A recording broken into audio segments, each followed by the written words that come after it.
காய்ச்சி அதிரசமா விடுங்க, கையில தட்டி சூடான எண்ணெயில பொரிச்சா அதிரசம் ரெடி. சுற்றுப்பயணம் 12ஆம் தேதி ஜே.பி. நட்டாஜி அவர்கள் மதுரைக்கு வர்றாங்க. அதனைத் தொடர்ந்து பப்ளிக் மீட்டிங், அதுக்கப்புறம் அரசாங்கத்துடைய அனுமதி, காவல்துறையுடைய அனுமதி எப்படி இருக்குன்னு பொறுத்து இல்லைன்னா கிராமமாக போகிறோம், இல்லைன்னா பப்ளிக் மீட்டிங்காக போகலான்ட்டு ஒரு முடிவு பண்ணியிருக்கிறோம்.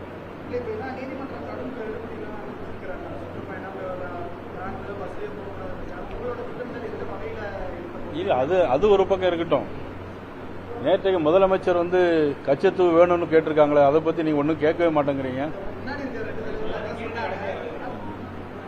அதான் கச்சத்தீவு முதலமைச்சர், மதிப்புக்குரிய முதலமைச்சர் அவர்கள் கச்சத்தீவு மீட்டு தரணுங்கிற மாதிரி பேசியிருக்காங்க. 1974ஆம் ஆண்டு ஜூன் 29ஆம் தேதி அன்றைக்கு மத்திய நான் ஏற்கனவே சட்டமன்றத்தில் இது பற்றி பேசியிருக்கிறோம். சட்டமன்றத்தில் இது குறித்து தீர்மானம் வரும்போது கூட மதிப்புக்குரிய நீர்வளத்துறை அமைச்சர் துரைமுருகன் அவர்களோட பேசினார். கச்சத்தீவை பொறுத்த மட்டும் 1974ஆம் ஆண்டு ஜூன் 29ஆம் தேதி, அதாவது 2 நாட்டினுடைய செயலர்களும் கையெழுத்து போட்டு அதை ஒப்படைச்சிருக்கிறாங்க. ஜூன் 8ஆம் தேதி 1974ஆம் வருஷம் ஒப்படைச்சிருக்காங்க.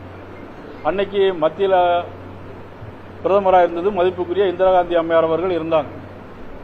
ஆனால் நம்ம நாட்டுடைய முதலமைச்சராக மதிப்புக்குரிய கலைஞர் அவர்கள் முதலமைச்சராக இருந்தாங்க. ஆனால் அவர்களுக்கு தெரிந்துதான் அன்றைக்கு கலைஞருடைய ஊழல் வழக்குகளை மறைக்க வேண்டும் என்பதற்காக, ஆக கலைஞர் அவர்கள் எதுவும் பேசினால் அவருடைய ஊழல் வழக்குகள் எல்லாம் வெளிப்படும் என்பதை மிரட்டி அன்றைக்கு இருந்த இந்திரா காந்தி அம்மையார் அவர்கள் அந்த கச்சத்தீவை நமது நாட்டிற்கு சொந்தமான, தமிழ்நாட்டிற்கு சொந்தமான, ராமநாதபுரம் சமஸ்தானத்திற்கு சொந்தமான அந்த கச்சத்தீவை கொடுத்தது முழுக்க முழுக்க திராவிட முன்னேற்ற கழகத்திற்கு தெரிந்துதான் கொடுத்தார்கள். ஆனால் துரைமுருகன் என்ன சொன்னார் தெரியுமா? அன்றைக்கு பிரைம் மினிஸ்டர் இருந்தது மதிப்புக்குரிய இந்திரா காந்தி அம்மையார் அவர்கள் இருந்தாங்க, உண்மைதான். ஆனால் எங்களுடைய முதலமைச்சருக்கு தெரியாது, அன்றைக்கு இருந்த முதலமைச்சர் மதிப்புக்குரிய கலைஞர் அவர்களுக்கு தெரியாது அப்படின்னு சொன்னார். அதை எப்படி ஒத்துக்கொள்ள முடியும்? ஒரு நாட்டினுடைய முதலமைச்சராக இருக்கக்கூடியவர்களுக்கு தனது நாட்டினுடைய ஒரு சொத்தை இன்னொரு நாட்டிற்கு கொடுக்க வேண்டும் என்று சொன்னால் ஒரு நாட்டினுடைய முதலமைச்சருக்கு தெரியாமல் எப்படி இருந்திருக்க முடியும் என்பதை நமது முதலமைச்சர் இன்றைக்கு மதிப்புக்குரிய ஸ்டாலின் அவர்கள், மாண்புமிகு ஸ்டாலின் அவர்கள் உணராமல் கரூரில் நடந்த சம்பவத்திற்கு மடைமாற்றம் செய்ய வேண்டும் என்பதற்காக 41 பேர் செத்து போனார்கள்.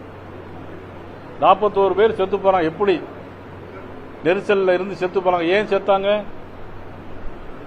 ஏன் அந்த குறுகலான இடத்துல எதுக்காக பெர்மிஷன் கொடுத்தாங்க? விஜய் கட்சியை சேர்ந்தவர்கள் எந்த இடத்துல பெர்மிஷன் கேட்டாங்க? ரவுண்டானாவில் பெர்மிஷன் கேட்டாங்க. ரவுண்டானாவில் பெர்மிஷன் கேட்டதற்கு ஒரு குறுகலான இடத்தில் கொடுத்தது மட்டுமல்ல, மதிப்புக்குரிய விஜய் அவர்கள் எந்த கட்சியாக இருந்தாலும், எந்த அரசியல் கட்சியை தலைவர்களாக சேர்ந்தவர்களாக இருந்தாலும் சார், வந்த உடனே கரண்ட் ஆஃப் ஆகுது, லத்தி சார்ஜ் நடைபெறுகிறது, 30 ஆம்புலன்ஸ் தொடர்ந்து வருகிறது. நமது முதலமைச்சர் இரவோடு இரவாக அவங்க போகிறார்கள். எப்படி அவருக்கு தகவல் வந்தது? சம்பவம் நடந்த அரை மணி நேரத்துக்குள்ள முதலமைச்சர் இங்கிருந்து பயணத்தில் ஈடுபட்டிருக்கிறார், கரூருக்கு போகிறார். ஆம்புலன்ஸ் 30 ஆம்புலன்ஸ் வர வேண்டிய அவசியம் என்ன வந்திருக்கிறது? ஆக திராவிட முன்னேற்ற கழகம் முழுக்க முழுக்க மக்களுடைய செல்வாக்கை இழந்து விட்டது. தேர்தல் வாக்குறுதி சொன்ன அத்தனையும் நிறைவேற்றவில்லை. 504 தேர்தல் வாக்குறுதிகள் சொன்னார்கள், 20% கூட நிறைவேற்றவில்லை. ஆக கரூரில் நடந்த சம்பவத்தை மடைமாற்றம் திசை திருப்புவதற்காக மாண்புமிகு தமிழக முதலமைச்சர் ஸ்டாலின் அவர்கள் கச்சத்தீவு வேண்டும் என்று கேட்பது எந்த விதத்தில் நியாயம்? எப்படி அதை ஏற்றுக்கொள்ள முடியும்? பத்திரிகை நண்பர்கள் இதெல்லாம் தெளிவாக பேச வேண்டும்.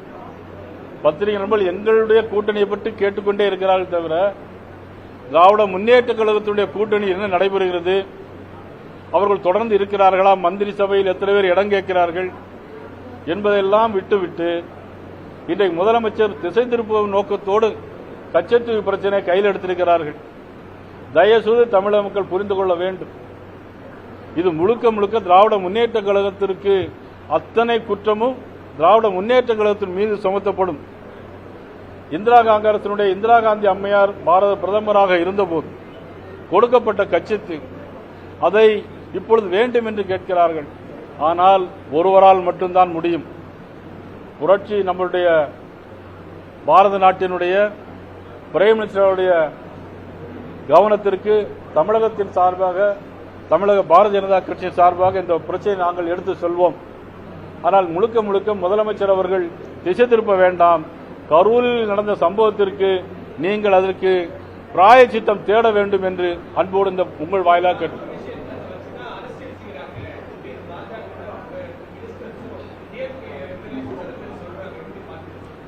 அதை நாங்க அரசியல் பண்ண வேண்டிய அவசியம் இல்லை. நாங்க அதுக்கு காரணமாக இல்லை. காவல்துறை முழுக்க முழுக்க காவல்துறை காரணம். காவல்துறை கையில் வைத்திருக்கக்கூடிய மாண்புமிகு முதலமைச்சர் அவர்கள் தான் காரணமே தவிர அதற்கு நாங்கள் இன்னும் அரசியல் செய்ய வேண்டிய அவசியம் இல்லை. இப்படி ஒரு சம்பவம் நடக்கும் என்று எங்களுக்கு தெரியும்.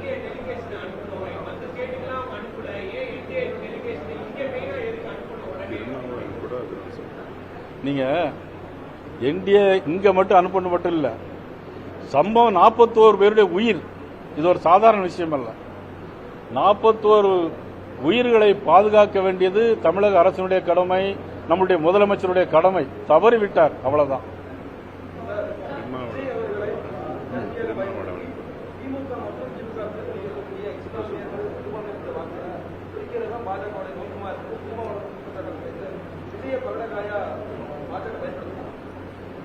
பாரதிய ஜனதா கட்சி ஒன்று முழுசா தெரிஞ்சுக்கிடணும் எல்லாரும்.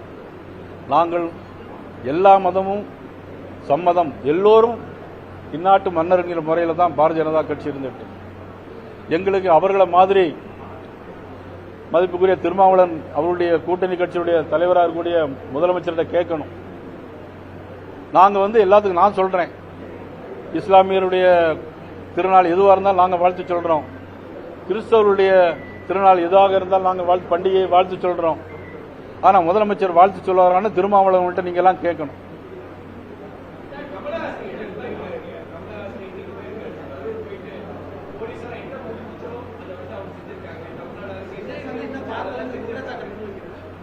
அதாவது மதிப்புக்குரிய கமலஹாசன் அவர்களுக்கு நான் சொல்ல வேண்டியது, சம்பவம் நடந்து 27ஆம் தேதி சம்பவம் நடந்தது. இன்னைக்கு போய் அந்த இடத்துல பார்த்து காவல்துறை சரியாக சொல்லியிருக்கு செஞ்சிருக்குன்னு சொல்லுது, முதலமைச்சர் சொன்னதை அங்க போய் சொல்லியிருக்காருன்னு நினைக்கிறேன், வேற ஒண்ணும் இல்லை. அதாவது என்ன பொருந்துங்கிறீங்க? சப்போஸ் விஜய் அங்க போயிருந்தா இதே மாதிரி பதட்டமான சூழ்நிலையில அவருக்கும் லத்தி சார்ஜ் நடக்க முடியாது, என்ன உத்தரவாதம் இருக்கு? இதே சம்பவத்தை பயன்படுத்தி அவருக்கும் நீங்கள் தாக்குதல் நடத்தக்கூடாதுங்க என்ன உத்தரவாதம் இருக்குது? 41 பேருடைய உயிரை அவங்களால பாதுகாக்க முடியல, அவருடைய உயிரை பாதுகாக்க முடியுமா?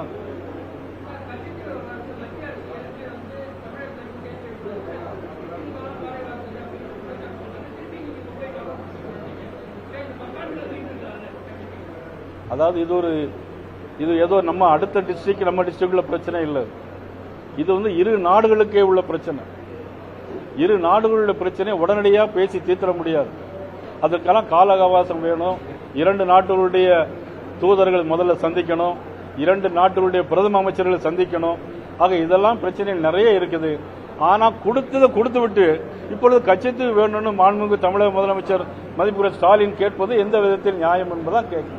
இதை வைத்து கட்சத்தை வைத்து இனிமேல் அரசியல் பண்ண வேண்டாம் என்று மாண்புமிகு முதலமைச்சர் அவர்களை நான் கேட்டுக்கொள்கிறேன். ஆச்சி அதிரசமா விடுங்க, கையில தட்டி சூடான எண்ணெயில பொரிச்சா அதிரசம் ரெடி.